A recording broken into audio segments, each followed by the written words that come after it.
Hello friends, good morning. മിയാനി കിച്ചണിലേക്ക് എല്ലാവർക്കും സ്വാഗതം. ഇന്നിപ്പോൾ ശനിയാഴ്ചയാണ്. ശനിയാഴ്ച രാവിലെ എഴുന്നേറ്റുള്ള പരിപാടിയാണ്. അപ്പോൾ ഇതൊക്കെ എടുത്ത് വെച്ചേക്കുന്ന കണ്ടപ്പോൾ എല്ലാവർക്കും ഏകദേശം ഒരു ഐഡിയ പിടി കിട്ടി കാണുമല്ലോ നമ്മൾ എന്താണ് ഉണ്ടാക്കാൻ പോകുന്നതെന്ന്. നമുക്കിന്നൊരു നാരങ്ങ അച്ചാറുണ്ടാക്കാം. ഇതുണ്ട്, ഞാനൊരു 10 നാരങ്ങ ഇവിടെ നല്ലപോലെ കഴുകി വൃത്തിയാക്കി വെച്ചിട്ടുണ്ട്. ഒരുമാതിരി സാമാന്യ വലിപ്പമുള്ള നാരങ്ങയാണ് 10 നാരങ്ങ. പിന്നെ ഒരു 10-15 അല്ലി വെളുത്തുള്ളി 2 കഷ്ണങ്ങളായിട്ട് മുറിച്ചിട്ടുണ്ട്. ഒരു 5 പച്ചമുളക് ചെറുതായിട്ട് നുറുക്കി, അതിലൊരു പച്ചമുളക് പഴുത്തതാണ്. പിന്നെ നമുക്ക് വേണ്ടത്, ഇതൊക്കെ നമുക്ക് പൊടിക്കാനുള്ള സാധനങ്ങളാണ്. 1 സ്പൂണ് കടുക്, 1 സ്പൂണ് പെരിഞ്ജീരകം, 1 സ്പൂണ് ചെറിയ ജീരകം, 1 സ്പൂണ് ഉലുവ. ഇതൊക്കെ നമുക്കൊന്ന് റോസ്റ്റ് ചെയ്ത് പൊടിച്ചെടുക്കാം. അപ്പം അച്ചാറിനാരെങ്കിലും പെരിഞ്ജീരകം ചേർക്കുമോ ചെറിയ ജീരകം ചേർക്കുമോ അങ്ങനെയൊക്കെ ഒരു ഡൗട്ട് തോന്നിക്കാണാം. ഇതൊരു വെറൈറ്റി അച്ചാറാണ്. അപ്പം ഇത് നമ്മളധികം ചാറൊന്നും ഇല്ലാതെ ഇങ്ങനെ കുഴഞ്ഞ പരുവത്തിൽ നാരങ്ങയിൽ ഇങ്ങനെ മസാലയൊക്കെ പുരണ്ടിരിക്കുന്ന ഇത് ആക്ച്വലി നാരങ്ങ പെരട്ടെന്ന് പറയും. അതുപോലെ ഒരു വെറൈറ്റി അച്ചാറാണ് നമ്മളിവിടെ ഉണ്ടാക്കാൻ പോകുന്നത്. പിന്നെ നമുക്ക് കായം ആവശ്യത്തിന്, കായം കുറച്ച് കൂടുതൽ വേണം. പൊതുവേ ഞാൻ കായം കുറച്ച് കൂടുതൽ ഇടാറുണ്ട് അച്ചാറിന്. അപ്പോൾ ആവശ്യത്തിന് കായം, പിന്നെ ആവശ്യത്തിന് ഉപ്പ്, മഞ്ഞൾപ്പൊടി, ഇതും ആവശ്യത്തിന് വേണ്ടിയിട്ടുള്ളത്. ഇത് കാശ്മീരി ചില്ലി പൗഡറാണ്. ഇതും നമുക്കൊരു 2-3 സ്പൂൺ വേണ്ടി വരും. 10 നാരങ്ങയ്ക്ക് ആവശ്യമുള്ള മുളക് പൊടി. അപ്പം ഇത്രയും സാധനങ്ങളുകൊണ്ട് നമുക്ക് കുറച്ച് കറിവേപ്പില ഉണ്ട്. ഇതുകൊണ്ട് നമുക്കൊരു വെറൈറ്റി നാരങ്ങ അച്ചാർ ഉണ്ടാക്കിയെടുക്കാം. അപ്പോൾ ആദ്യം നമുക്ക് ഈ നാരങ്ങ ഒരു തിളച്ച വെള്ളത്തിലിട്ട് 5 മിനിറ്റ് അടച്ചു വെക്കാം. അപ്പോഴത്തേക്ക് ഇത് ഒന്ന് വെന്ത് കിട്ടും, ഒന്ന് സോഫ്റ്റായി കിട്ടും. അപ്പം നമുക്കിത് വെള്ളത്തിലിട്ട് തിളപ്പിച്ച് കൊണ്ടുവരാം. നമ്മൾ നാരങ്ങ വെള്ളത്തിട്ട് തിളപ്പിക്കാൻ വേണ്ടി വെച്ചിട്ടുണ്ട്. വെള്ളം തിളച്ച് വരുന്നുണ്ട്. തിളച്ച് കഴിയുമ്പോൾ നമുക്ക് അടച്ചിട്ട് ഒരു 5 മിനിറ്റ് അടച്ചു വെക്കാം, ഫ്ലെയിം ഓഫ് ചെയ്തിട്ട്. നമ്മുടെ നാരങ്ങ ഇവിടെ തിളച്ച വെള്ളത്തിലിട്ട് റെഡിയാക്കി വെച്ചിട്ടുണ്ട്. ഇനി ഇത് വെള്ളം ഊറ്റി കളഞ്ഞിട്ട് ഇത് തുടച്ചെടുക്കണം. അപ്പം നമുക്ക് ഇത് കടുക്, ജീരകം, ഉലുവ, പെരിഞ്ജീരകം, ഈ 4 സാധനം കൂടെ ഒന്ന് ഡ്രൈ റോസ്റ്റ് ചെയ്ത് പൊടിച്ചു കൊണ്ടുവരാം. നമുക്ക് ഈ റോസ്റ്റ് ചെയ്ത സാധനങ്ങളെല്ലാം കൂടെ ഒന്ന് പൊടിച്ചു കൊണ്ടുവരാം. ഇത് റോസ്റ്റ് ചെയ്യുമ്പോൾ കടുക് പൊട്ടുന്നതാണ് ഇത് റോസ്റ്റ് ആകുന്ന പരുവം. അപ്പോൾ കടുക് പൊട്ടുന്നത് വരെ ഇത് റോസ്റ്റ് ചെയ്യണം. ഇനി നമുക്കിതൊന്ന് തരിതരിപ്പായിട്ടൊന്ന് പൊടിച്ചു കൊണ്ടുവരാം. നാരങ്ങ തുടച്ച് വെള്ളമയെല്ലാം മാറ്റി വെച്ചിട്ടുണ്ട്. ഇത് നാരങ്ങ നമ്മൾ വെള്ളത്തിട്ട് തിളപ്പിക്കുമ്പം പൊട്ടിപ്പോയിട്ടില്ല, പക്ഷേ നല്ലതുപോലെ വെന്ത് സോഫ്റ്റായിട്ടുണ്ട്. ഇതേ പാകത്തിന് നമ്മൾ വെള്ളത്തിട്ട് തിളപ്പിച്ചെടുക്കണം. തിളച്ച വെള്ളത്തിലിട്ടിട്ട് ഫ്ലെയിം ഓഫ് ചെയ്ത് 5 മിനിറ്റ് അടച്ചു വെച്ചിരുന്നാൽ മതി. ഇതേ പാകത്തിന് നമുക്ക് നാരങ്ങ വെന്ത് കിട്ടും. ഇനി നമുക്ക് നാരങ്ങ കട്ട് ചെയ്തെടുക്കാം.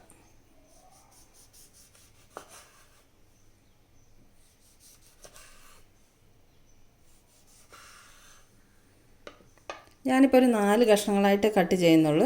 ഇനിയും ചെറിയ കഷ്ണങ്ങൾ ഇഷ്ടമുള്ളവർക്ക് ഒന്നും കൂടി ഇതിനെ കട്ട് ചെയ്യാം. അപ്പോൾ ഒരു നാരങ്ങ 8 കഷ്ണങ്ങളായിട്ടും കട്ട് ചെയ്യാം. ഞാനിപ്പോൾ 4 കഷ്ണങ്ങളായിട്ട് മാത്രമേ കട്ട് ചെയ്യുന്നുള്ളൂ. അപ്പോൾ നമുക്ക് എല്ലാ നാരങ്ങയും ഇതുപോലെ കട്ട് ചെയ്തെടുക്കാം.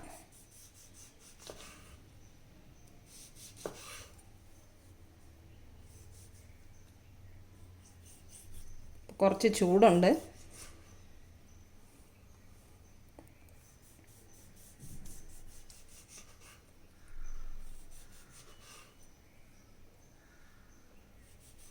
നമുക്ക് എല്ലാ നാരങ്ങ ഇതുപോലെ കട്ട് ചെയ്ത് കൊണ്ടുവരാം. നാരങ്ങ എല്ലാം കഷ്ണങ്ങളായിട്ട് വെച്ചിട്ടുണ്ട്. ഒരു നാരങ്ങ 4 കഷ്ണങ്ങളാക്കിയിട്ട് എല്ലാം നുറുക്കി വെച്ചിട്ടുണ്ട്.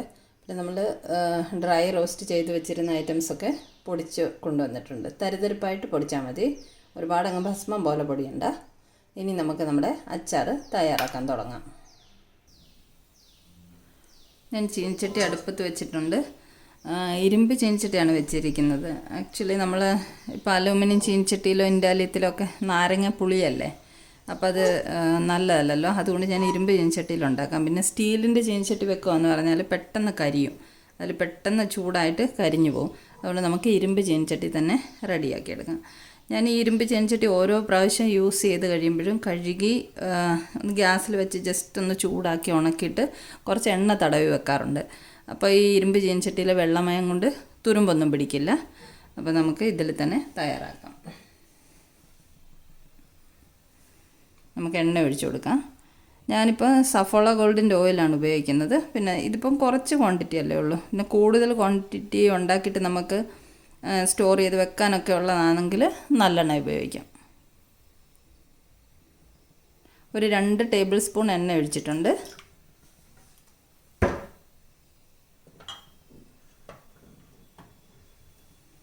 എണ്ണ ചൂടായി വരട്ടെ. ഇരുമ്പ് ചീനിച്ചട്ടി ആയതുകൊണ്ട് കുറച്ച് ടൈം എടുക്കും ഒന്ന് ചൂടാകാൻ വേണ്ടിയിട്ട്. പിന്നെ നമുക്കിതിലേക്ക് കുറച്ച് വിനാഗിരിയും കൂടെ വേണം കേട്ടോ. വിനാഗിരിയുടെ കാര്യം പറയാൻ ഞാൻ വിട്ടുപോയി. വിനാഗിരിയും കൂടെ യൂസ് ചെയ്യണം. എണ്ണ ചൂടായിട്ടുണ്ട്. നമുക്കിതിലേക്ക് അരിഞ്ഞ് വെച്ചിരിക്കുന്ന ഇഞ്ചി, വെളുത്തുള്ളി, പച്ചമുളക്, പിന്നെ കറിവേപ്പിലയും കൂടെ ഇതിലേക്ക് ഇട്ട് കൊടുക്കാം. ഇട്ട് കൊടുത്ത് അപ്പം തന്നെ ഒന്ന് അടച്ചു വെക്കാം. കറിവേപ്പിലയൊക്കെ ഒന്ന് പൊട്ടിത്തെറിക്കുന്നത് വരെ ഒന്ന് അടച്ചു വെക്കാം.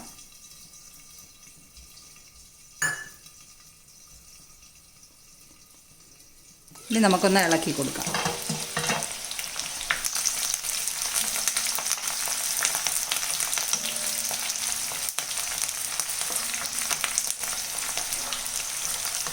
ഇഞ്ചിയും വെളുത്തുള്ളിയും പച്ചമുളകും ഒന്ന് പച്ചമണം മാറി വരുന്നത് വരെ ഒന്ന് വാട്ടിയെടുക്കാം നമുക്ക്. അതിനുശേഷം നമുക്ക് പൊടികളൊക്കെ ഇട്ട് കൊടുക്കാം. ഇഞ്ചിയും വെളുത്തുള്ളിയൊക്കെ വാടി വരുന്നുണ്ട്. ഇതിലേക്ക് നമുക്കിപ്പോൾ 1 സ്പൂൺ ഉപ്പിട്ട് കൊടുക്കാം. പിന്നെ ബാക്കി ഉപ്പ് നമുക്ക് ഇനി ഉപ്പിടേണ്ടി വരും. കാരണം നാരങ്ങയ്ക്ക് പുളിയല്ലേ, അപ്പോൾ നല്ലതുപോലെ ഉപ്പിടേണ്ടി വരും. ഇതിനകത്തിപ്പോൾ നമ്മൾ 1 സ്പൂൺ ഉപ്പിട്ടൊന്ന് ഇളക്കി കൊടുക്കാം.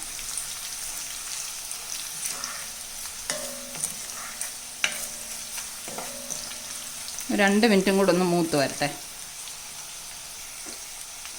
ഇഞ്ചിയും വെളുത്തുള്ളി മൂത്ത് വന്നിട്ടുണ്ട്. നമുക്ക് ഫ്ലെയിം ഓഫ് ചെയ്യാം. ഓഫ് ചെയ്തിട്ട് പൊടികൾ ഇട്ട് കൊടുക്കാം. കാരണം ഇരുമ്പ് ചീനിച്ചട്ടി നല്ലതുപോലെ ചൂടായിരിക്കുക. ഫ്ലെയിം ഓഫ് ചെയ്തിട്ട് ഇട്ടില്ലെങ്കിൽ പൊടികളെല്ലാം നമ്മുടെ കരിഞ്ഞു പോകും. അപ്പോൾ ഞാൻ ഒരു 1/2 സ്പൂണ് മഞ്ഞൾപ്പൊടി ഇടുവാണ്.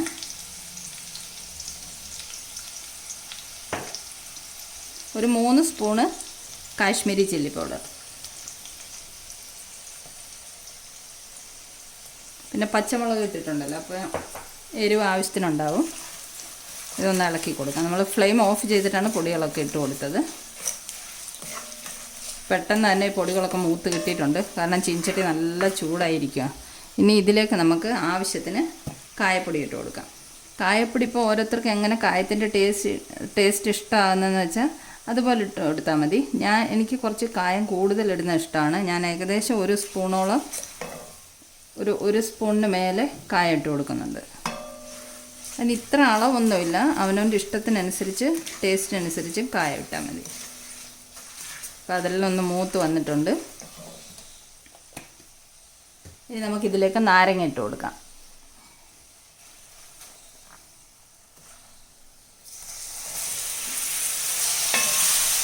നാരങ്ങ ഇട്ട് നല്ലതുപോലെ ഇളക്കി കൊടുക്കാം.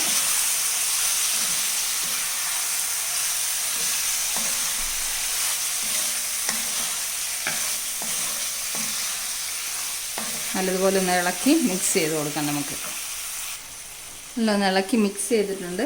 ഇതിലേക്ക് നമുക്കൊരു 2 സ്പൂൺ ഉപ്പും കൂടി ഇട്ട് കൊടുക്കാം. കാരണം നാരങ്ങയ്ക്ക് നല്ല പുളിയുള്ളതാണ്. ഇനി നമുക്ക് ലാസ്റ്റ് ടേസ്റ്റ് ചെയ്ത് നോക്കിയിട്ട് ഉപ്പ് കുറവാണെങ്കിൽ വീണ്ടും ഇട്ട് കൊടുക്കാം.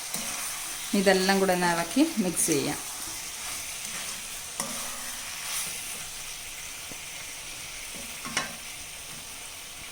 ഇനി ഇതിലേക്ക് നമുക്ക് പൊടിച്ച് വെച്ചിരിക്കുന്ന പൊടികൾ ഇട്ട് കൊടുക്കാം.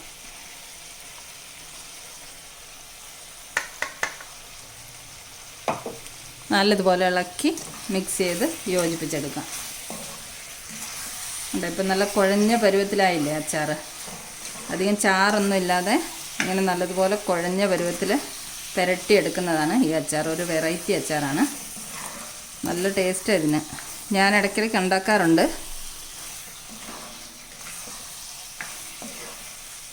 നല്ലോണം ഇളക്കി മിക്സ് ചെയ്തു.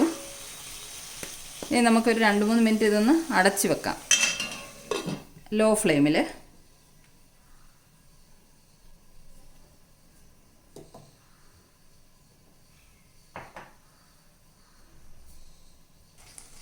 ഒരു 3 മിനിറ്റ് കഴിഞ്ഞപ്പോൾ തുറന്നിട്ടുണ്ട്. അച്ചാർ ഓൾമോസ്റ്റ് റെഡിയായി വന്നിട്ടുണ്ട്. ഇതിലേക്ക് നമുക്കൊരു 2 സ്പൂൺ വിനാഗിരി എടുത്ത് വെച്ചിരിക്കുന്നത് ഒഴിച്ചു കൊടുക്കാം. വിനാഗിരി ഒഴിക്കുന്നത് ഫ്ലെയിമൊക്കെ ഓഫ് ചെയ്ത് തണുത്തിട്ടും ഒഴിക്കാം, പക്ഷേ ഇങ്ങനെ ഇപ്പോഴും തന്നെ ഒഴിച്ചു കൊടുക്കുന്നതുകൊണ്ട് കുഴപ്പമൊന്നുമില്ല.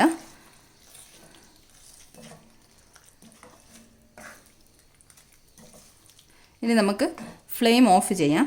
ഇത് തണുത്ത് കഴിയുമ്പോൾ നല്ലതുപോലെ കുറുകി കുഴഞ്ഞു വരും. ഫ്ലെയിം ഓഫ് ചെയ്ത് വെച്ചിട്ടുണ്ട്. ഇനി ഇടയ്ക്കൊന്ന് ഇളക്കി കൊടുത്തെല്ലാം കൂടെ ഒന്ന് യോജിപ്പിച്ചെടുക്കാം. നമ്മുടെ നാരങ്ങ അച്ചാർ ഇവിടെ തയ്യാറായിട്ടുണ്ട്. ഇത് കണ്ട് ഇതേമാതിരി കുഴഞ്ഞ പരുവത്തിലിരിക്കും. ഇതിൻ്റെ ചാറൊക്കെ കൂട്ടി ചോറിനാനൊക്കെ നല്ല ടേസ്റ്റാണ്. അപ്പോൾ ഇതിനി നല്ലതുപോലെ തണുത്ത് കഴിയുമ്പോൾ കഴുകി ഉണക്കി തുടച്ച് വൃത്തിയാക്കി കുപ്പിയിൽ അടച്ച് വെക്കാം. അപ്പോൾ ഉണ്ടാക്കി കഴിഞ്ഞൊരു 3-4 ദിവസം കുപ്പിയിൽ അടച്ച് വെച്ചിട്ട് ഒരു 4 ദിവസം കഴിയുമ്പോഴെടുത്ത് യൂസ് ചെയ്യാൻ തുടങ്ങിയാൽ നല്ലതുപോലെ നാരങ്ങയൊക്കെ മെൽട്ടായിട്ട് അതിൻ്റെ ടേസ്റ്റ് കൂടും. അപ്പോൾ ഈ റെസിപ്പി എല്ലാവർക്കും ഇഷ്ടമായെങ്കിലും തയ്യാറാക്കി നോക്കണം. വീഡിയോ ഇഷ്ടമായെങ്കിൽ എല്ലാവരും ഒന്ന് ലൈക്ക് ചെയ്യണം, ഷെയർ ചെയ്യണം, സബ്സ്ക്രൈബ് ചെയ്യണം. അപ്പോൾ ഇനിയും നമുക്ക് വീണ്ടും മറ്റ് റെസിപ്പികളുമായിട്ട് കാണാം. Thank you so much for watching the video.